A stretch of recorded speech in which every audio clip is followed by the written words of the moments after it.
Hello students, myself Dr. Mona Chauhan, Assistant Professor of Commerce from Government KH College Abhanpur. Today we are talking about resume writing and letter of job application. So let's start. What is the meaning of resume? आत्मसार या जीवन वृत्त का आशय क्या होता है? जीवन वृत्त या आत्मसार किसी व्यक्ति की योग्यताओं एवं स्वनिर्मित जीवन पथ की उपलब्धियों का संक्षिप्त सार है। आवेदन पत्र के साथ आवेदक की संपूर्ण व्यक्तिगत जानकारी संलग्न की जाती है। इसे ही जीवन वृत्त कहा जाता है। यह एक प्रकार से आवेदन की संपूर्ण जानकारी को स्पष्ट करता है। जीवन वृत्त या रेज्यूमे का उद्देश्य यह दिखाना होता है कि नियोक्ता जिस प्रकार के आदमी की तलाश कर रहा है वह आप ही हैं और अच्छी तरह आप उसकी जिम्मेदारियों को पूर्ण कर सकते हैं। एक रेज्यूमे में निम्नलिखित बातें होनी चाहिए। कंटेंट ऑफ रेज्यूमे: व्यक्तिगत जानकारी, लिखने वाले का नाम, पता, उसकी आयु, लंबाई, वजन, धर्म, लिंग इत्यादि। शैक्षणिक योग्यताएं: 10वीं से कक्षा से अंतिम कक्षा तक का विवरण दिया जाता है। अतिरिक्त योग्यताएं: इसमें भाषाओं का ज्ञान, सामाजिक सेवाएं, विशिष्ट यात्राएं, विभिन्न प्रकाशन आदि का विवरण दिया जाता है। अनुभव का विवरण दो तरीके से दिया जा सकता है। स्किल्ड वाइज भी दिया जा सकता है और डेट के हिसाब से भी दिया जा सकता है। अन्य अतिरिक्त सूचनाएं जैसे कि रुचि, आदत और लैंग्वेज, कौन कौन सी भाषाएं जानते हैं इत्यादि। संदर्भ: रेज्यूमे में कुछ प्रतिष्ठित व्यक्तियों के नाम एवं पते संदर्भ के रूप में दिए जाने चाहिए। रेज्यूमे लिखते समय निम्नलिखित बातें ध्यान देनी चाहिए। क्योंकि रेज्यूमे एक लिखने से पहले उसका एक स्ट्रक्चर बना लेना चाहिए।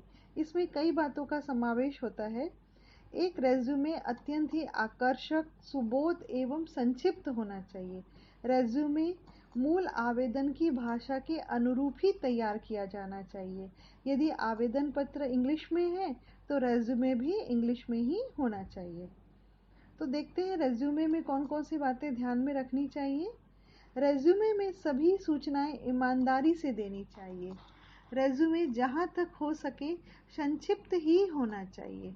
रेज्यूमे ऐसा होना चाहिए कि पढ़ने वाला उसको पढ़कर प्रभावित हो जाए। रेज्यूमे बहुत ही सोच समझकर तैयार करना चाहिए। रेज्यूमे की भाषा सरल एवं स्पष्ट होनी चाहिए। रेज्यूमे में लिखने वाला को अपनी विशेष योग्यताओं को विशेष रूप से चिन्हित करके लिखना चाहिए। रेज्यूमे लिखने में ग्रामेटिकल मिस्टेक बिल्कुल भी नहीं होनी चाहिए। रेज्यूमे में कभी भी अपनी कमजोरियों का विवरण नहीं देना चाहिए। रेज्यूमे में रोजगार संबंधी सभी बातों का उल्लेख आवश्यक रूप से करना चाहिए। एप्लीकेंट जिस कंपनी में आवेदन भेज रहा है उसके किन किन कार्यों के लिए वह योग्य है, इसका उल्लेख रेज्यूमे में अवश्य करना चाहिए। नेक्स्ट है एप्लीकेशन फॉर जॉब। मर्फी के अनुसार नौकरी के लिए आवेदन पत्र एक तरह से संपर्क पत्र होता है जिसमें नियोक्ता को आपकी ओर से आकर्षित करने के संपूर्ण गुण विद्यमान होते हैं। इसलिए कहते हैं ना कि एप्लीकेशन लेटर बहुत अच्छी तरह तैयार करना चाहिए। प्रत्येक व्यक्ति एक निश्चित समय के पश्चात अपने आय प्राप्ति की साधन के खोज में लगा रहता है। या तो वह किसी व्यवसाय या व्यापार को चुनता है या किसी शासकीय, अर्धशासकीय या निजी संस्थान में रिक्त पदों की खोज करता है। इन रिक्त पदों की सूचना उसे समाचार पत्रों के माध्यम से पता चलती है। विभिन्न पदों हेतु योग्य उम्मीदवारों से उनके आवेदन पत्र मंगाए जाते हैं। आवेदन पत्र लिखने के उचित तरीके की जानकारी अत्यंत आवश्यक है। आपका आवेदन पत्र ही आपकी पर्सनालिटी को एक्सप्रेस करता है, ऐसा कहा जाता है। अतः एक नौकरी के लिए आवेदन पत्र में निम्न बातों का स्पष्ट होना आवश्यक है। फर्स्ट, जिस पद के लिए आप आवेदन कर रहे हैं उसके बारे में ज़रूर लिखा होना चाहिए। अन्य आवेदकों से पृथक अगर कोई क्वालिफिकेशन है तो उसका भी विशेष उल्लेख होना चाहिए। संगठन के बारे में आपकी क्या जानकारी है ये आवेदन पत्र में लिखा होना चाहिए। लिखने की आपकी एबिलिटी कैसी है, आपकी स्पीकिंग स्किल कैसी है, समस्याओं के प्रति आपका क्या रवैया है, इन सब गुण को नियोक्ता के लिए जानना महत्वपूर्ण होता है। एप्लीकेशन हमेशा कंप्यूटर पर ही बनवाना चाहिए और एक प्रमाणिक अक्षरों का चुनाव करना चाहिए। विशिष्ट व्यक्ति को संबोधन करने का तरीका भी होना चाहिए। आवेदन पत्र में जो संबंधियों की जानकारी नहीं देनी चाहिए। नौकरी से संबंध न रखने वाली बातों का उल्लेख नहीं होना चाहिए। आवेदन पत्र को सावधानी पूर्वक संपादित करना चाहिए व उसे चेक करना चाहिए।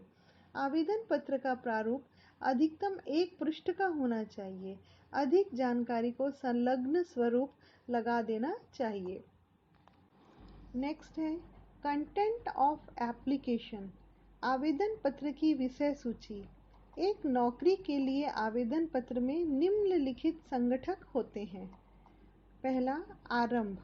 इसका मुख्य उद्देश्य नियोक्ता का ध्यान आकृष्ट कराना होता है।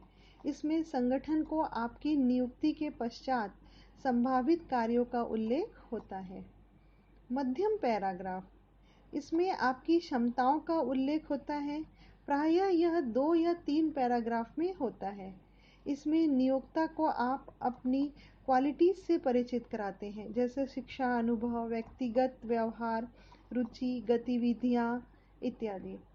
अंतिम पैराग्राफ। इस भाग में आप साक्षात्कार की तिथियाँ, साक्षात्कार में पहुंचने का माध्यम व समय का उल्लेख करते हैं।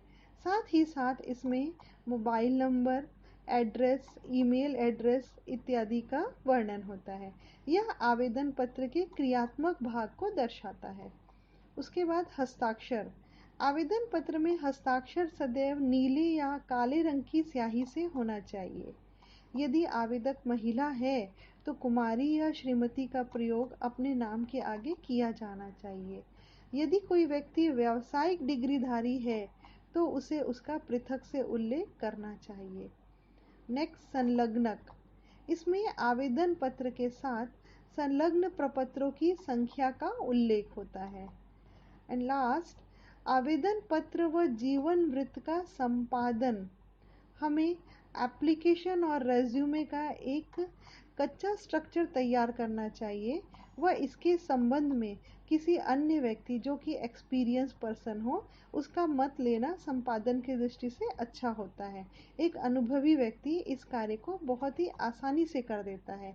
इससे एप्लीकेशन और रेज्यूमे दोनों का अध्ययन करने के पश्चात अंतिम रूप प्रदान करना अच्छी तरह से हो जाता है। इस स्लाइड में आवेदन पत्र के एक सामान्य प्रारूप को दिखाया गया है, जिसे देखकर आप अच्छी तरह समझ सकते हैं कि एक एप्लीकेशन किस तरह लिखा जाता है। नेक्स्ट है काइंड्स ऑफ एप्लीकेशन।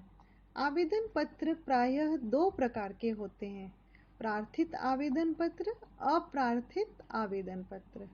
प्रार्थित आवेदन पत्र से अभिप्राय उस आवेदन पत्र से है जो विभिन्न समाचार पत्रों के माध्यम से विभिन्न विज्ञापित या प्रकाशित पद में निर्दिष्ट योग्यताओं व सर्वे के आधार पर तैयार कर प्रेषित किए जाते हैं।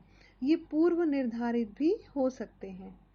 अप्रार्थित आवेदन पत्र से अभिप्राय उस आवेदन पत्र से है जो किसी अप्रत्यक्ष माध्यम जैसे मित्र या संबंधी, जिन्हें विश्वस्त सूत्र के रूप में संबोधित किया जाता है, के आधार पर तैयार करके प्रेषित किए जाते हैं। यद्यपि आवेदन पत्र प्रार्थित हो या अप्रार्थित, दोनों में ही योग्यताओं या अनुभवों व अन्य गतिविधियों की प्रस्तुति का क्रम एक समान ही होता है। प्रमुख अंतर इनके प्रारंभिक पैराग्राफ में होता है। प्रार्थित आवेदन पत्र में प्रारंभिक पैराग्राफ में विशेष सावधानी की आवश्यकता नहीं होती, क्योंकि ये आमंत्रित किए जाते हैं, जबकि अप्रार्थित आवेदन पत्र में अध्ययनकर्ता के ध्यानाकर्षण व रुचि जागृत करने का प्रयास प्रारंभिक पैराग्राफ में किया जाता है। आशा है इस वीडियो के माध्यम से रेज्यूमे राइटिंग और जॉब फॉर एप्लीकेशन आप अच्छी तरह समझ गए होंगे। धन्यवाद।